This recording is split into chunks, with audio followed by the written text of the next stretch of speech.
Bonsoir bien-aimés frères et sœurs. Nous sommes toujours dans la dernière partie sur la conclusion de la série d'études concernant les dîmes. Et nous avons commencé à parler de ce que signifie vivre de l'évangile. Et ce soir, nous allons voir quel était le modèle des apôtres pour toutes les questions d'argent. Comment est-ce que les apôtres se tenaient? Quel était leur état d'esprit? Quelle était leur pensée profonde pour ces questions d'argent et de prédication de l'évangile? Alors, je vais lire quelques versets et puis, en lisant les versets, je vais essayer de faire ressortir certaines vérités qui concernent les apôtres, leur état d'esprit. Et pourquoi est-ce que c'est ce modèle-là que nous devons suivre si nous voulons avoir les mêmes résultats qu'eux? 1 Corinthiens 9, versets 16 à 19. Alors, de verset 1 au verset 14, l'apôtre parle des droits qu'il a en tant que serviteur de Dieu, apôtre de Christ, prédicateur de l'évangile. Ce sont des droits. Il dit mais que le Seigneur a ordonné à ceux qui vendent l'évangile, à ceux qui prêchent l'évangile, excusez-moi, c'est peut-être un lapsus indicateur, ceux qui prêchent l'évangile, ceux qui annoncent l'évangile, de vivre de l'évangile. Verset 14. De même aussi, le Seigneur a ordonné à ceux qui annoncent l'évangile de vivre de l'évangile. Verset 15. Il dit, mais pour moi, je n'ai usé d'aucun de ces droits. Ce n'est pas afin de les réclamer à ma faveur que j'écris ainsi. Car j'aimerais mieux mourir que de me laisser enlever ce sujet de gloire. Si j'annonce l'évangile, ce n'est pas pour moi un sujet de gloire, car la nécessité m'en est imposée. Et malheur à moi si je n'annonce pas l'évangile. Si je le fais de bon cœur, j'en ai la récompense. Mais si je le fais malgré moi, c'est une charge qui m'est confiée. Quelle est donc ma récompense? C'est d'offrir gratuitement l'évangile que j'annonce sans user de mon droit de prédicateur de l'évangile. Car bien que je sois libre à l'égard de tous, je me suis rendu le serviteur de tous afin de gagner le plus grand nombre. Alléluia. Au verset 23, je fais tout à cause de l'évangile afin d'y avoir part. Donc voilà l'état d'esprit de l'apôtre Paul. L'apôtre Paul dit qu'il ne considère pas la prédication de l'évangile comme une charge. C'est une très grande révélation. Aujourd'hui, beaucoup de pasteurs, ils considèrent le ministère, ils considèrent la prédication de l'évangile, ils considèrent les charges dans l'église locale comme étant un fardeau pour eux. Donc, vous les entendrez bien souvent se plaindre de leurs fidèles. Parce qu'on ne prend pas soin d'eux. Parce qu'on ne fait pas ceci, cela. Parce qu'on ne leur donne pas ceci. Parce qu'on n'a pas fait ça, on n'a pas fait ça, on n'a pas fait ça, on n'a pas fait ça. Quand c'est comme ça, l'évangile devient pour toi un fardeau. Une charge pesante et lourde. Pas un joug doux. Donc je dis que ça a parlé le concernant. Ça devient un fardeau pesant sur toi. Et quand c'est comme ça, tu ne peux pas avoir la récompense. Et l'apôtre Paul dit, quand bien même le Seigneur lui a dit qu'il a un droit de prédicateur, son attitude, c'est qu'il n'a rien réclamé afin de ne pas constituer un obstacle à la prédication de l'évangile. Et il dit, je fais tout cela à cause de l'évangile afin d'y avoir part. Bien aimé, nous avons une part à l'évangile qu'aucun être humain ne peut nous donner. Nous avons une part à l'évangile qu'aucune église locale, aucune mission, aucune agence missionnaire ne peut nous donner. C'est ce que la Bible appelle la couronne de justice, la couronne incorruptible de gloire. la couronne de ceux qui ont couru dans le stade et qui ont vaincu, qui ont gardé la foi, qui ont annoncé l'évangile de Christ, sans rien changer, qui n'ont pas corrompu leur voix. L'état d'esprit d'un véritable serviteur de Dieu, c'est de tout faire pour ne pas que son comportement constitue un obstacle à la prédication de l'évangile.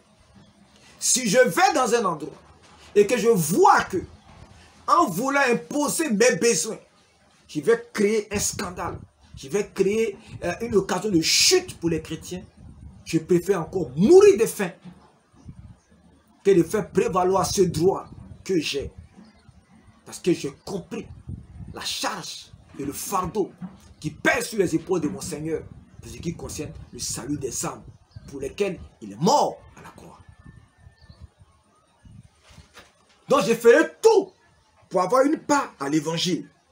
Je serai faible avec les faibles afin de pouvoir les gagner. Je serai pauvre avec les pauvres afin de pouvoir les gagner. Et je jurerai aux riches avec les riches afin de pouvoir les gagner. Mais tout ça, je le fais à cause de l'évangile. Je le fais de bon cœur. Pour ne pas que l'évangile soit pour moi une charge pesante.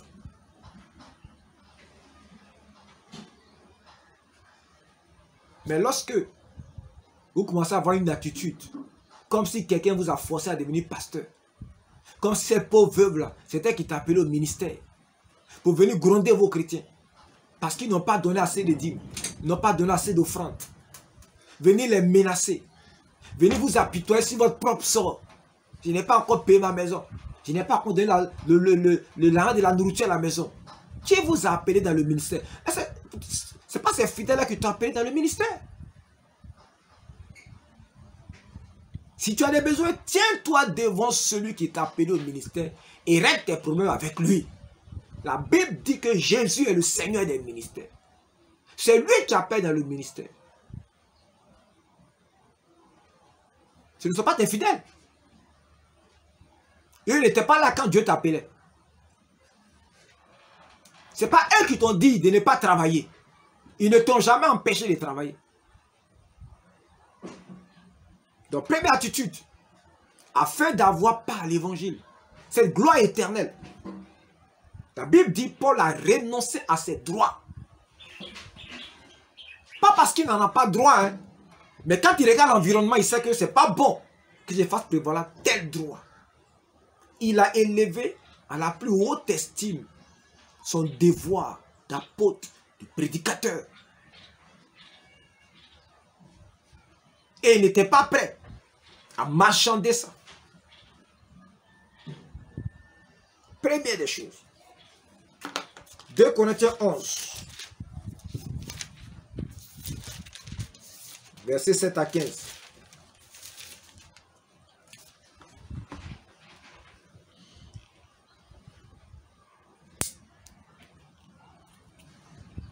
Il dit, à partir du verset 5, « Or, j'estime que je n'ai été inférieur en rien à ces apôtres par excellence. Si je suis un ignorant sur le rapport du langage, je ne le suis point sur celui de la connaissance. Et nous l'avons montré parmi vous à tous égards en toutes choses. Ou bien, ai-je commis un péché parce que, m'abaissant moi-même, afin que vous fussiez élevés, je vous ai annoncé gratuitement l'évangile de Dieu. J'ai dépouillé d'autres églises en recevant d'elles un salaire pour vous servir. Et lorsque j'étais chez vous et que je me suis trouvé dans le besoin, je n'ai été à la charge de personne. Car les frères venus de Macédoine ont pourvu à ce qui me manquait.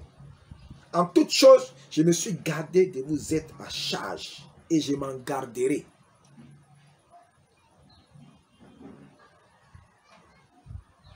Par la vérité de Christ qui est en moi, je déclare que ce sujet de gloire ne me sera pas enlevé dans toutes les contrées de la Caïe. Pourquoi? Parce que je ne vous aime pas, Dieu le sait. Mais j'ai agi et j'agirai de la sorte pour ôter ce prétexte à ceux qui cherchent un prétexte, afin qu'ils soient trouvés tels que nous sommes, tels que nous dans les choses dont ils se glorifient. Ces hommes-là sont les faux apôtres, des ouvriers trompeurs déguisés en apôtres de Christ. Ce n'est pas étonnant, puisque Satan lui-même se déguise en ange de lumière. Ce n'est donc pas étrange que ces ministres aussi se déguisent en ministres de justice. Leur fin sera selon leurs œuvres. Voilà ce que l'apôtre Paul dit. L'apôtre Paul dit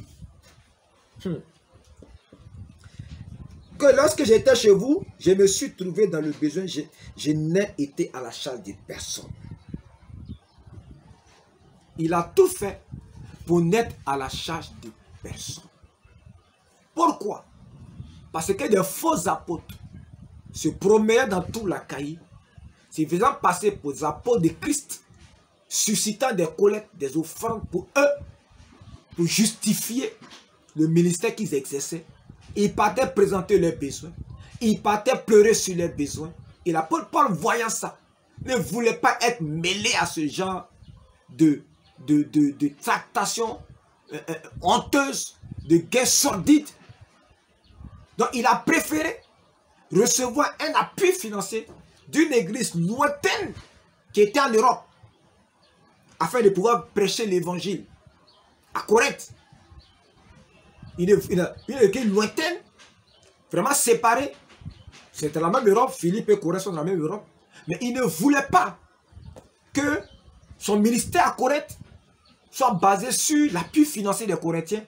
Parce qu'il était confronté à des faux apôtres qui sillonnaient la région et qui dépouillaient les églises. Et à cause de ça, il a décidé de n'être à la charge de personne. Vous voyez l'état d'esprit, le niveau élevé, le sens élevé du devoir de l'apôtre Paul.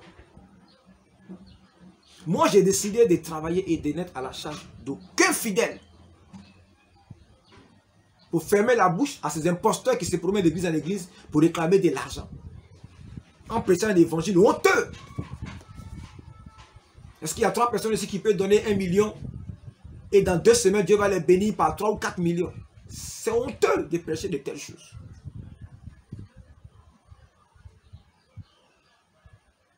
Pour ôter ce prétexte, il a décidé de n'être à la charge des personnes. Regardez, l'évangile est tellement important que le sacrifice de nos vies ne vaut rien en comparaison du bien-être qu'on peut apporter aux gens s'ils reçoivent Christ dans leur vie. Je préfère encore travailler, suer, transpirer, afin de pouvoir offrir gratuitement Christ, prêcher gratuitement l'évangile. Et l'apôtre Paul dit, il a prêché gratuitement l'évangile aux Corinthiens. Il n'a usé d'aucun de ses droits de prédicateur. Pourquoi? Parce qu'il était confronté à des faux apôtres, à des ouvriers trompeurs déguisés en apôtres de Christ. Et Paul, pour pouvoir les confronter, a décidé de ne rien réclamer aux Corinthiens. Parce que ces apôtres trompeurs se déguisaient là. En fait, ils se promenaient d'église en église dans tout l'Achaïe pour réclamer de l'argent sous prétexte qu'ils partaient prêcher l'évangile ici et là. Deuxième chose importante, c'est d'être capable de ne rien réclamer, de n'être à la charge de personne et de servir gratuitement l'évangile de Christ lorsque les circonstances l'exigent. Pour fermer la bouche aux imposteurs qui sont entrés dans l'église et qui pensent que la prédication de l'évangile est une source de gain. Quand on arrive là, on doit être capable de ce sacrifice. C'est pourquoi je rends grâce à Dieu pour plusieurs pasteurs à l'intérieur qui ont des champs, qui ont des productions agricoles, qui font de l'élevage, qui font tout pour être à leur propre charge et de ne pas dépendre d'une collecte, de ne pas dépendre d'une offrande, de ne pas dépendre d'une hypothétique dîme. Afin d'ôter tout prétexte aux faux Christ, aux faux apôtres, aux ouvriers trompeurs déguisés en apôtres de Christ qui pullulent aujourd'hui dans l'église et qui dépouillent des maisons tout entières pour s'acheter des voitures, pour s'acheter des maisons et pour se donner du plaisir dans cette ville. Deuxième chose, c'est la deuxième chose importante. Troisième chose, 2 Thessaloniciens 3.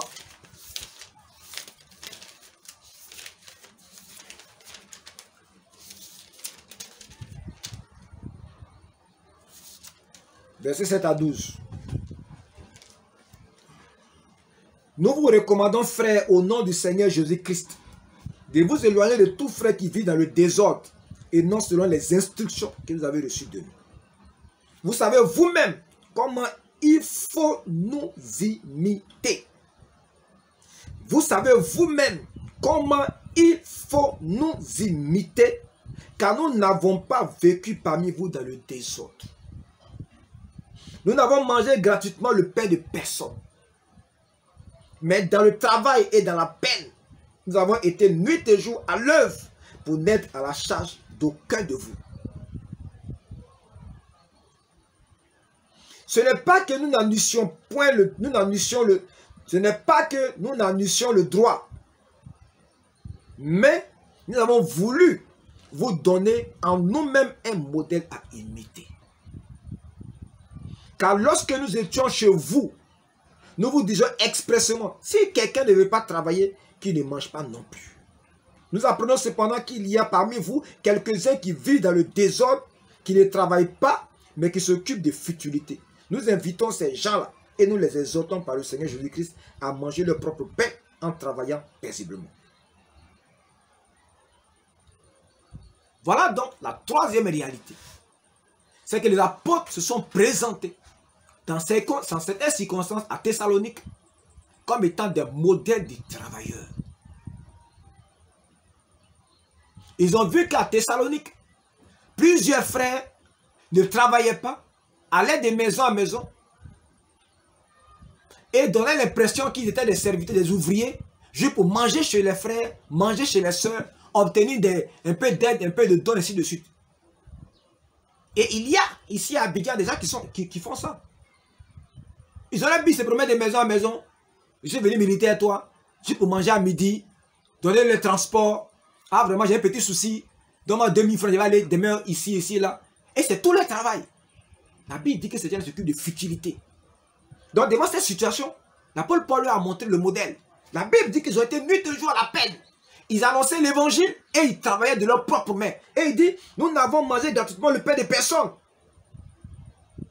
Mais dans le travail et dans la peine, nous avons été nuit et jour à l'œuvre pour n'être à la charge des personnes. Ils ont travaillé de jour comme de nuit pour pourvoir eux-mêmes à leurs propres besoins afin de montrer l'exemple à suivre. Donc, chers pasteurs, travailler pour gagner sa vie, ce n'est pas une malédiction. Arrêter le ministère temps pour aller travailler pour gagner sa vie, ce n'est pas une malédiction. Quand tu es dans des circonstances où tu vois que ton église est pauvre, elle n'a rien. Toi, tu as un don, tu as une capacité, tu as un talent. Va travailler et apporte de l'argent dans l'église. Et puis, sert de modèle à ceux qui ne travaillent pas dans l'église. Pour que chacun mange son propre pain. C'est le commencement du bon ordre dans l'église. C'est vrai que dans l'église, il faut marcher dans la charité.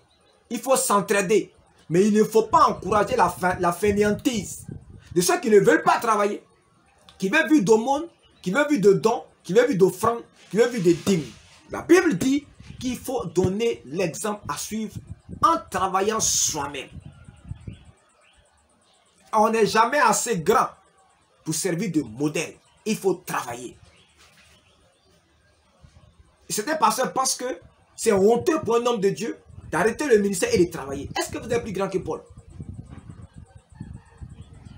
Donc, troisième réalité, il faut servir de modèle aux fidèles par le travail.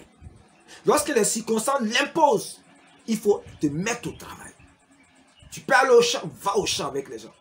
Tu peux ouvrir une activité, ouvre une activité. Tu peux faire quelque chose de tes propres mains, fais-le. Ça ne va pas arracher ton onction. Ça ne va pas te diminuer. Mais bien au contraire, c'est une autre façon de prêcher l'évangile en te présentant comme étant un modèle. L'apôtre Paul l'a fait. Il l'a fait avec Epaphras, il l'a fait avec les Timothée, il l'a fait avec Silas pour servir de modèle. Il n'a pas qu'enseigner aux gens à manger leur propre pain, il a donné le modèle à suivre en travaillant lui-même jour et nuit et en n'étant pas à la charge de qui que ce soit. Tout le temps qu'il a passé à Thessalonique, il n'a été à la charge de personne. Voilà comment est-ce que les apôtres se tenaient. Troisième réalité. Quatrième réalité, 2 Corinthiens 8. Est-ce qu'on n'a pas déjà lu ça? 2 Corinthiens 8, versets 1 à 20.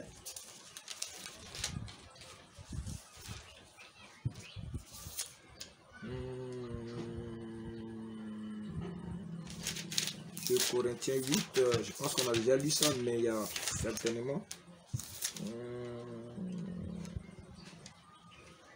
2 Corinthiens 8, verset 1 à 20. Alors je lis. De vous faisant connaître, frères, la grâce de Dieu qui s'est manifestée dans les églises de la Macédoine. Au milieu de beaucoup de tribulations qui les ont éprouvées, leur joie débordante et leur pauvreté profonde ont produit avec abondance de riches libéralités de leur part. Ils ont, je la tête, donné volontairement selon leurs moyens et même au-delà de leurs moyens. Nous demandons avec de grands instants la grâce de prendre part à l'assistance destinée aux saints. Et non seulement ils ont contribué comme nous l'espérions, mais ils se sont d'abord donnés eux-mêmes au Seigneur, puis à nous par la volonté de Dieu. Nous avons donc engagé Tite à achever chez vous cette œuvre de bienfaisance comme il avait commencé. De même que vous excellez en toutes choses, en foi, en parole, en connaissance, en zèle à tous égards, et dans votre amour pour nous, faites en sorte d'exceller aussi dans cette œuvre de bienfaisance. Je ne dis pas cela pour vous donner un ordre, mais pour éprouver par le zèle des autres la sincérité de votre charité. Car vous connaissez la grâce de notre Seigneur Jésus-Christ, qui pour nous s'est fait pauvre, des riches qu'il était, afin que par sa pauvreté vous fussiez enrichis. C'est un avis que je donne là-dessus, car cela vous convient à vous qui non seulement avez commencé à agir, mais qui en avez eu la volonté dès l'année dernière. Achevez donc maintenant d'agir afin que l'accomplissement de vos moyens réponde à l'empressement que vous avez mis à vouloir. La bonne volonté, quand elle existe, est agréable en raison de ce qu'elle peut avoir à sa disposition et non de ce qu'elle n'a pas. Car il s'agit non de vous exposer à la détresse pour soulager les autres, mais de suivre une règle d'égalité. Dans la circonstance présente, votre superflu pourvoira à leurs besoins, afin que leur superflu pourvoie pareillement au vôtre, en sorte qu'il y ait égalité. Selon qu'il est écrit, celui qui avait amassé beaucoup n'avait rien de trop, et celui qui avait amassé peu n'en manquait pas. Grâce soit rendue à Dieu de ce qu'il a mis dans vos cœurs, dans le cœur de Tite, le même empressement pour vous, car il a accueilli votre demande, et c'est avec un nouveau zèle, et de son plein gré qu'il part pour aller chez vous. Nous envoyons avec le frère dont la louange en ce qui concerne l'évangile est répandue dans toutes les églises et qui, de plus, a été choisi par les églises pour être notre compagnon de voyage dans cette œuvre de bienfaisance que nous accomplissons à la gloire du Seigneur même et en témoignage de notre bonne volonté. Nous agissons ainsi afin que personne ne nous blâme au sujet de cette abondante collecte à laquelle nous donnons nos soins. Car nous recherchons ce qui est bien, non seulement devant le Seigneur, mais aussi devant les hommes. Alléluia. Donc, quatrième réalité, les apôtres ne cherchaient pas l'argent seulement pour leurs propres poches. Ils s'y mettaient eux-mêmes en mission pour collecter de l'argent issu de la libéralité et de la bonne volonté des autres églises afin de répondre à des besoins pressants dans des églises moins favorisées. Il y a eu ainsi des collectes qui ont été adressées aux frères de Jérusalem à cause de la persécution, à cause de la sécheresse, à cause de la famine qui avait frappé le pays. Donc, en plus de prêcher l'évangile, ces apôtres-là s'assuraient que les besoins des églises sur le plan matériel soient comblés. Eux-mêmes, ils suscitaient des collectes pas pour leurs propres poches. Ils étaient des agents de bienfaisance. Vous savez, au temps des apôtres, voyager n'était pas une chose aisée. Il fallait marcher sur des kilomètres, des centaines de kilomètres.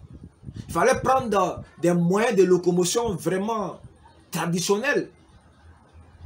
Des chameaux, des chariots, des pirogues.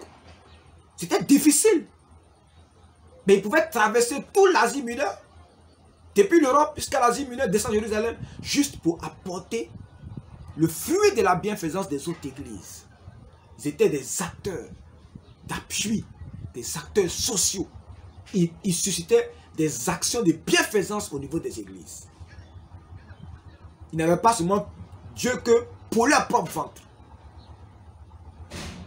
Et c'est eux-mêmes qui se déplaçaient pour pouvoir collecter le fruit de la liberté des autres chrétiens, des autres églises, pour venir répondre aux besoins d'une certaine église. Ils n'amassaient pas des trésors pour leur propre compte, mais ils étaient des agents de développement. Ils participaient au bien-être, ils participaient à la manifestation de la bienfaisance au milieu des églises. Ceci est aussi important d'être noté. chapitre 9, verset 1 à 15. C'est toujours la même chose. Il est superflu que je vous écrive touchant l'assistance destinée au saint. Voilà. Il dit, je n'ai même pas besoin d'écrire ça. Je connais en effet votre bonne volonté. Donc je me glorifie pour vous auprès des Macédoniens en déclarant que l'Achaïe est prête depuis l'année dernière et ce zèle de votre part a stimulé le plus grand nombre. J'envoie les frères afin que l'éloge que nous avons fait de vous ne soit pas réduit à néant sur ce point-là et que vous soyez prêts, comme je l'ai dit. Je ne voudrais pas, si les Macédoniens m'accompagnent et ne vous trouvent pas prêts, que cette assurance tourne à notre confusion pour ne pas dire la vôtre. J'ai donc jugé nécessaire d'inviter les frères à se rendre auparavant chez vous et à s'occuper de votre libéralité déjà promise, afin qu'elle soit prête de manière à être une libéralité et non un acte d'avarice. Sachez-le, celui qui sème peu, moissonnera peu, et celui qui sème abondamment, moissonnera abondamment. Alors ce verset-ci, qu'on utilise pour marmailler les chrétiens, a été cité dans le cadre d'une œuvre de bienfaisance que les apôtres ont suscité pour prendre soin des chrétiens qui étaient en détresse et en difficulté. Il ne s'agit pas de s'aimer dans le ministère de quelqu'un. Il ne s'agit pas de s'aimer dans l'église de quelqu'un. Il s'agissait de participer à un acte de bienfaisance et de donner selon la libéralité de son cœur et non pas par avarice. Comprenez? Voilà le contexte de ce verset-là. Que chacun donne comme il a résolu en son cœur. Donc ici, le verset 6 là, parle de la manière de donner selon la résolution de son cœur, sans tristesse ni contrainte, car Dieu aime celui qui donne avec joie. Dans le verset 6 là, voilà le contexte dans lequel il a été cité par l'apôtre Paul. Pour pouvoir s'aimer abondamment et moissonner abondamment, il faut que tu donnes de ton cœur, selon la résolution personnelle de ton cœur, sans tristesse ni contrainte. Si quelqu'un te contraint à donner, à s'aimer dans son ministère, ce verset-là n'était pas applicable. Tu vas penser que tu as s'aimé beaucoup, tu as moissonné beaucoup. C'est pourquoi, regarde, depuis que tu donnes ton argent, tu es pauvre seulement. Parce que ce n'est pas l'argent que tu donnes dans ton cœur. On vient, on prêche un message bizarre, on te frappe, tu as peur, que ta maison ne sera pas construite au ciel, et puis tu viens, tu donnes des offrandes, et tu penses que ce verset 6 de 2 Corinthiens va être appliqué. Non, la Bible dit que chacun donne comme il a résolu en son cœur. Sans tristesse, ni contrainte, car c'est ce que Dieu aime. Et Dieu peut vous combler.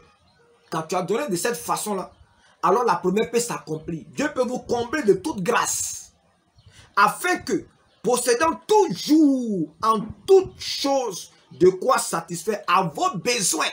Le principe de Christ là, c'est que Dieu te bénit pour que tu sois capable de pourvoir à tes besoins. Parce que toi aussi, tu es un fils de Dieu, tu es une fille de Dieu, tu es un sacrificateur, tu es un tabernacle vivant. Donc la satisfaction de tes besoins personnels compte devant Dieu. Comprenez? Possédant toujours en toute chose de quoi satisfaire à vos besoins, vous ayez encore en abondance pour toute bonne œuvre.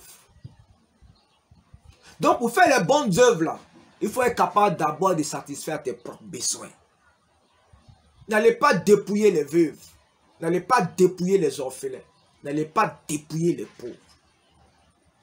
Sous prétexte que s'ils donnent, ils vont moissonner beaucoup. Ce n'est pas dans ce contexte-là que la Bible a employé le verset 6. Quand Dieu parle, il parle de façon contextuelle. Pour que le verset 6 s'applique là, celui qui sème peu moissonnera peu, et celui qui sème abondamment moissonnera abondamment. Pour que ça s'applique, il faut que tu donnes selon ce que tu as résolu dans ton cœur, sans tristesse ni contrainte. Et que tu donnes parce que tu en as abondamment pour satisfaire à tes besoins. Et qu'il y a encore du reste pour pouvoir faire des bonnes œuvres. Voici les conditions dans lesquelles ce verset-là peut s'appliquer à toi. En dehors de ces conditions-là, tout ce que tu fais, tu le fais pour satisfaire un homme. Tu ne peux pas donc engager Dieu là-dedans. C'est important que vous compreniez ça. Et au verset 11, il dit, vous serez de la sorte. Vous voyez, vous serez de la sorte. Lorsque vous aurez suivi ces prescriptions-là, vous serez de la sorte enrichi à tous égards pour toute espèce de libéralité qui, par notre moyen, feront offrir à Dieu des actions de grâce. Car le secours de cette assistance, non seulement pourvoit aux besoins des saints, mais il est encore une source d'abondantes et nombreuses actions de grâce envers Dieu. En considération de ce secours dont ils font l'expérience, ils glorifient Dieu de votre obéissance dans la profession de l'évangile de Christ et de la libéralité de vos dons envers eux et envers tous. Ils prient pour vous parce qu'ils vous aiment à cause de la grâce éminente que Dieu vous a faite. Vous voyez? Donc tout ce qu'on offre là, c'est afin de susciter dans le cœur de celui qui reçoit ça des actions de grâce, de la reconnaissance à Dieu. Je vais donner un enseignement sur le sens profond du bienfait. Et les éléments de ce passage-là seront utilisés pour vous expliquer. Donc la libéralité là, on n'est pas libéral parce qu'on attend que Dieu donne quelque chose en retour. On est libéral pour satisfaire des besoins. Pour susciter dans le cœur de celui qui reçoit ta bénédiction des actions de grâce.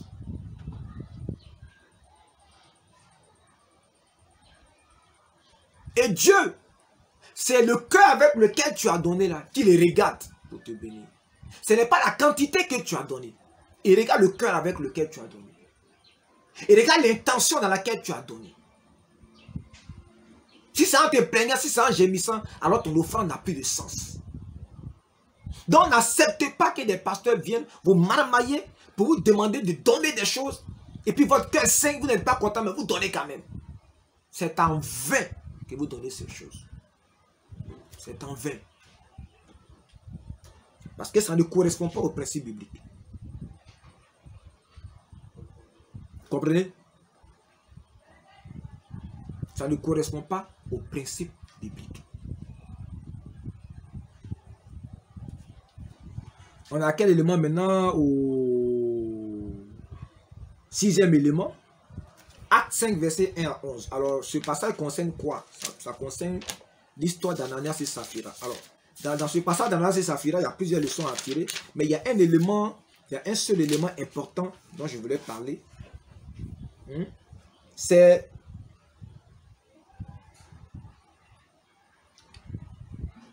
au verset 3, dans Acte 5, verset 1 à 11. Voilà ce que Pierre dit. Pierre lui dit, Ananias, pourquoi Satan a-t-il rempli ton cœur au point que tu mentes au Saint-Esprit et que tu as retenu une partie du prix du champ? S'il n'eût pas été vendu, ne te resterait-il pas? Et après qu'il a été vendu, le prix n'était-il pas à ta disposition? Comment as-tu pu mettre en ton cœur un pareil dessein? Ce que l'apôtre Pierre veut faire sur le sortie, c'est quoi? Il ne faudrait pas, vous les pasteurs, qui vous mettez les chrétiens dans une situation où ils sont obligés de mentir au Saint-Esprit. Vous mettez la pression sur le pauvre gars pour qu'il apporte la dîme.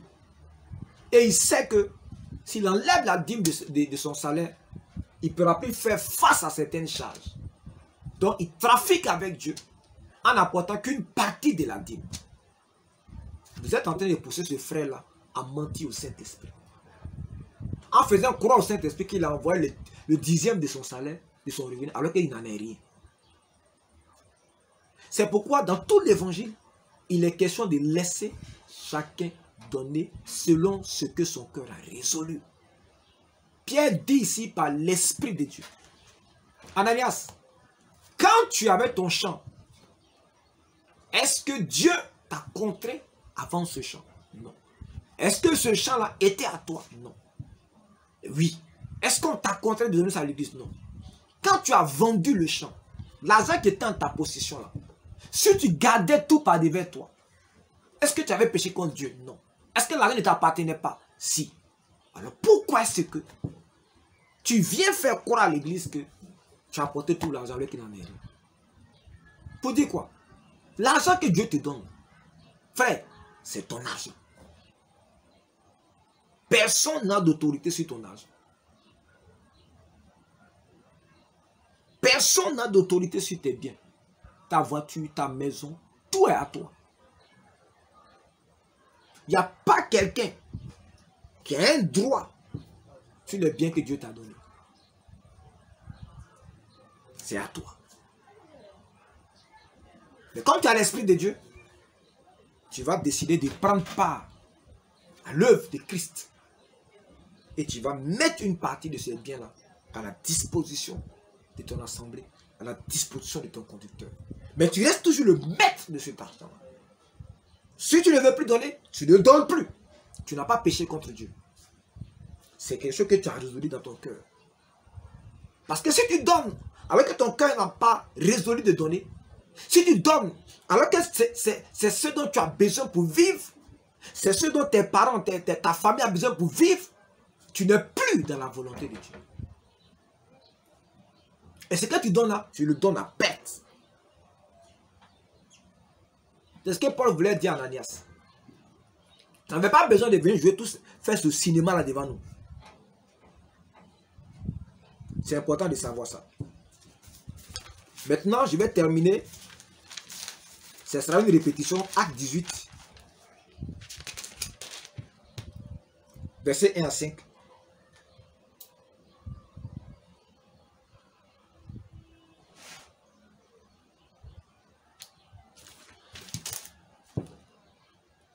Après cela, Paul partit d'Athènes et se rendit à Corinthe.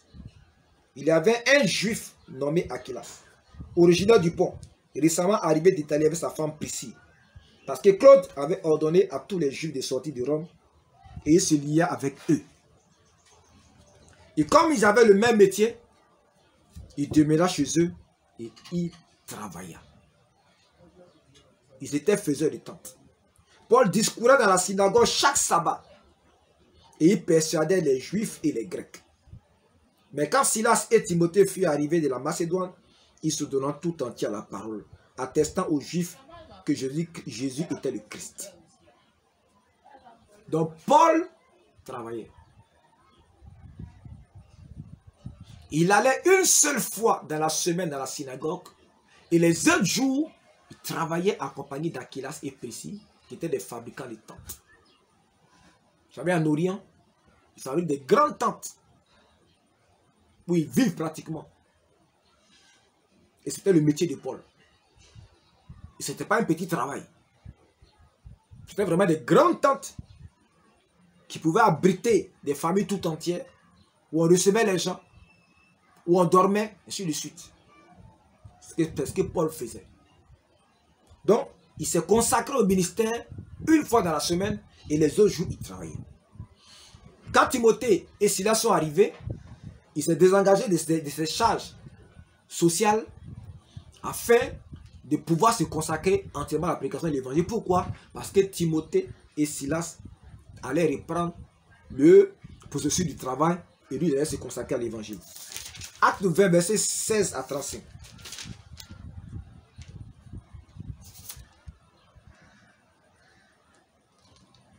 Verset 17. Verset 16. Paul avait résolu de passer devant Éphèse sans s'y arrêter, afin de ne pas perdre le temps en Asie, car il se hâtait pour se trouver, si cela lui était possible, à Jérusalem le jour de la Pentecôte. Cependant, des milliers, Paul envoya chercher à Éphèse les anciens de l'église. Lorsqu'il fut arrivé vers lui, il leur dit, deux points. Vous savez de quelle manière, depuis le premier jour, je suis entré en Asie, je me suis sans cesse conduit avec vous. Paul va quitter définitivement l'Asie mineure, descendre à Jérusalem, et après de Jérusalem est embarqué à Rome, où il ne va plus jamais revenir.